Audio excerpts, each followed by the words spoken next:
there's a hatred of success. Right? I don't think that's true, And Richard. also, you know, there are people leaving. Let's just say why. The people leaving aren't counted, but the opportunity cost of people not coming. You know, Elon Musk won't move here, you don't want him, but any other successful entrepreneur is not going to move here right now. So here's the claim being made. According to former Dragon's Den investor Richard Farleigh, the real problem in modern Britain isn't inequality or poverty. The problem, he says, is a growing hostility towards success. But when this argument is placed directly in front of Jeremy Corbyn, the conversation takes a very different direction, because what follows isn't just a disagreement about billionaires. It becomes a deeper debate about how wealth is created, who benefits from it, and whether the current system is actually working for society as a whole. 55 billionaires from the UK in the latest list. Is it a good thing or a bad thing? Terrible. And they're growing up each year, the number of them. And the number of global billionaires is growing up. Global inequality is rising. Here we are, 21st century, 25% of the world's population are hungry and short of food. They're not all starving, but they're short of food with no guarantee of being able to live properly. Inequality is rising, homelessness is rising, absolute poverty is rising, and we have a tax system that actually encourages the growth of the billionaire class. And so this isn't recent. This has gone on for probably ever since the sort of neoliberal economics took over with Reagan and Thatcher, and it's been a progression. And the Oxfam report on this is quite devastating. Can't we just look at the world on the needs of people rather than extolling the wonders of these billionaires? OK. Richard, is it a good or a bad thing? Well, I would have voted for Jeremy a few years ago, ironically. You know, I think the inequality of wealth is absolutely terrible. Sure. Some very basic problems. The price of, when I was growing up in the 80s, the price of a home was 4 times average salary, and now it's 8 to 10 to 11. So that's terrible if you want to buy a home. It used to be the dream for a young person. Graduate or any type of employment, for youth employment, is terrible. You go and get a law degree, you do whatever, you get an apprenticeship. It's still very hard to get a job. So the dream for young people is really dying. I've got 2 kids in their 20s. They've both gone to Australia to work. So I have a lot of sympathy, and I came through the care system myself. I spent time in an orphanage. I'm from the left, would be my natural situation. However, what's the however, and I think it's admirable, your position. However, we've seen the experiment, and call it simply the Soviet Union if you want. They tried it for 50 years, where you really, unfortunately, it doesn't encourage anyone. It just discourages people. And we might talk about Elon Musk, how terrible he has this wealth. But on the other hand, he's put all these satellites in the sky. He's put Teslas on the streets. He's created things, and that having those things, having satellites makes us all richer, makes us all better off. Having his cars makes us all better off. There's a period where there'll be a terrible inequality, which he will make more money, unbelievable amounts of money. But if you discourage that, if you discourage people creating things, then unfortunately they don't get created. So it'd be fine. You'll get rid of the billionaires, but no one else will be poor because no one will be creating businesses and creating jobs. So unfortunately, we've seen it in practice. We've seen wealth taxes tried by lots of countries and abandoned because they don't work. So unfortunately, the problem's there, but I don't see that being the solution. Jeremy? Right away, you can see the 2 completely different assumptions driving this debate. One side focuses on the consequences of extreme wealth, while the other focuses on the incentives that create innovation in the first place. Underfunding of public services, underfunding of health, underfunding of social security, terrible levels of inequality. And all these billionaires, one day they all need a hospital, one day they all need a fire service, one day they all need a paramedic. Who provides that? But the rest of us who pay our taxes in the proper way. So we have these ludicrous tax havens around the world that the billionaires thrive from, and these unbelievable levels of wealth of individuals. You quote the Soviet Union. Well, it's gone for quite a long time. It had many problems. I wasn't totally enamoured of everything there, but they did at least provide housing and work. But then look at the Scandinavian countries that do not have these levels of inequality, do have a very high quality of life and a high level of public services. So it can be done. But we also have the global inequality between the southern countries and the industrialised North America and Europe, which also has to be closed. What we're doing is just worshipping billionaires at the expense of the needs of millions. Polly, are we worshipping billionaires, do you think? No, I don't think so. I certainly not. That bunch of blokes look like something out of Succession and made me feel slightly ill. Look, you might think that it's great about the satellites, and obviously it's important for us to be able to get electric vehicles on the streets.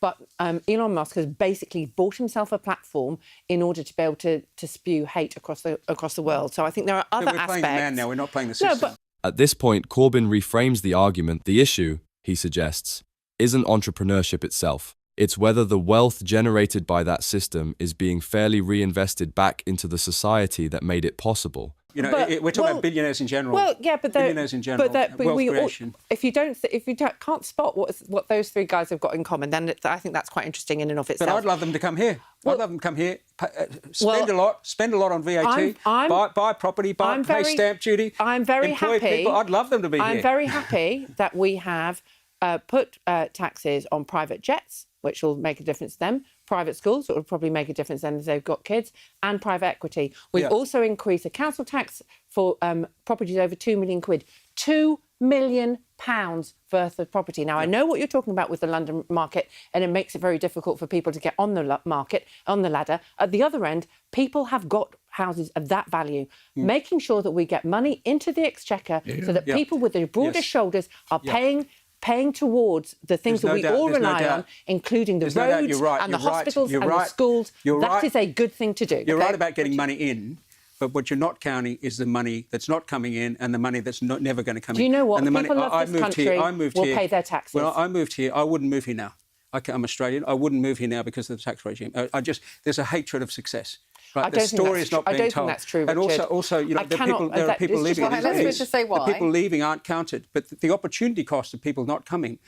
Elon Musk won't move here. You don't want him, but any other successful entrepreneur is not going to move here right now. I guarantee it. I guarantee it. Jeremy, the hatred of success. Business confidence is up. Investment in this country is up. That's not true, It would have been up anyway. It's fine if you don't want to come, but seriously. Why do you say there's no hatred of success? People admire those that achieve a great deal. Doctors, scientists, writers, artists, but musicians, not billionaires. But not entrepreneurs. They don't necessarily admire people who sole virtue appears to be the ability to make a great deal of money. Jeremy, if I start a themselves. business and fail, that's okay. But if I start a business, hell, if I succeed. Well, Brad. And now the discussion moves to a familiar argument in modern economic debates, whether higher taxes drive away investment or simply ask the wealthiest to contribute their share. You start a business and pay people properly and create jobs and pay taxes properly. They do. That's not a big problem. They do. But the problem we do have is we have a taxation system that actually makes it very easy for you exponentially to grow when you What are the loopholes? Can you tell me about the loopholes? I'd actually use them. What are the loopholes? I want to Bradley's view on billionaires. I mean, in many ways, this is quite surreal. I've heard sort of a almost defence of sort of communism in the Soviet Union here. I've heard, a parallel universe where business confidence is allegedly up. And we've got investment up in this country. And that's the absolute after the chaos opposite of what businesses across my constituency are telling me. But let's just acknowledge two realities. So one is that at the minute in this country, it's the top 10% of earners that pay around 60% of the taxes.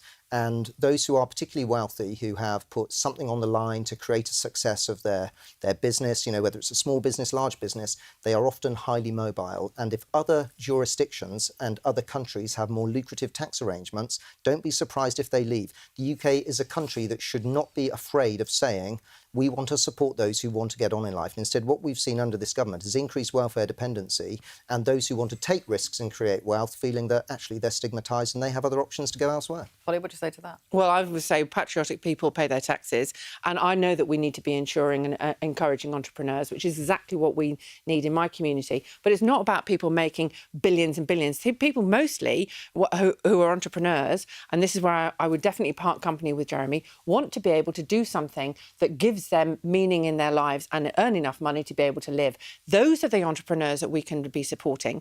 And then if people are earning excess, how many swimming pools does a billionaire need? I think they might as well well put that money into... Who are we talking about? This is some fictitious billionaire No, it's not. It's living... literally... Where are these people? Those three Most people of that the were people listed you're on affecting there. are entrepreneurs trying to make $1 million. They're not trying to make $1 billion. I They're know, trying we're to start talking a about business. billionaires' They're all wealth in the US. We're talking about... Have you noticed where all they are? But We've what got about a the ordinary? What about the ordinary tax. We've got a entrepreneur digital starting a services business, tax. taking a lot of risk? 9 out of 10 fail. They take the risk. If they're lucky enough to make some money, you want to hammer them even more. They pay capital gains tax and income tax, and they spend it and they pay VAT. I mean, and then they pay inheritance tax. I'm They're very, lucky. very happy. They're lucky if their kids see a dime. I'm very If their happy kids for us see a to be dime. encouraging those entrepreneurs. Right, But let's- It doesn't sound billionaires like it. who've It got doesn't sound some like it. spare I haven't seen it by this government. What you're talking about with people with spare cash, like billionaires, should be paying their taxes. I just see people leaving. Now step back for a moment and look at what actually happened in this debate. The central argument from Richard Farleigh rests on a very common economic assumption. The idea is that extraordinary wealth is simply the reward for innovation, risk-taking, and value creation. According to that logic, if governments attempt to tax that wealth more aggressively, the incentive to innovate disappears and investment moves elsewhere. But Jeremy Corbyn is challenging a different part of the system entirely. His argument isn't that entrepreneurship is bad. His argument is that the modern global economy has created mechanisms, particularly tax havens and financial loopholes, that allow extreme concentrations of wealth to grow far faster than the societies that support them. And this is where the debate becomes much more interesting than a simple left versus right argument. Because both sides actually agree on something important. They both acknowledge that inequality is rising and that younger generations face far greater economic obstacles than previous ones. The disagreement is about the cause. One side believes that protecting billionaires protects innovation. The other believes that allowing extreme concentrations of wealth undermines the very institutions that innovation depends on, things like public infrastructure, healthcare systems, education, and stable societies. In other words, the real question isn't whether entrepreneurs should succeed. Most people agree they should. The real question is whether the current system rewards productive economic activity, or whether it increasingly rewards the ability to accumulate and shield wealth at the very top. And that's a debate that's happening not just in Britain, but across the entire global economy right now. So what do you think? Is taxing extreme wealth a threat to innovation, or is it a necessary step toward maintaining a fair and stable society? Let me know your thoughts in the comments below. And if you enjoyed this breakdown, make sure to like the video, subscribe to the channel, and turn on notifications so you never miss the next analysis.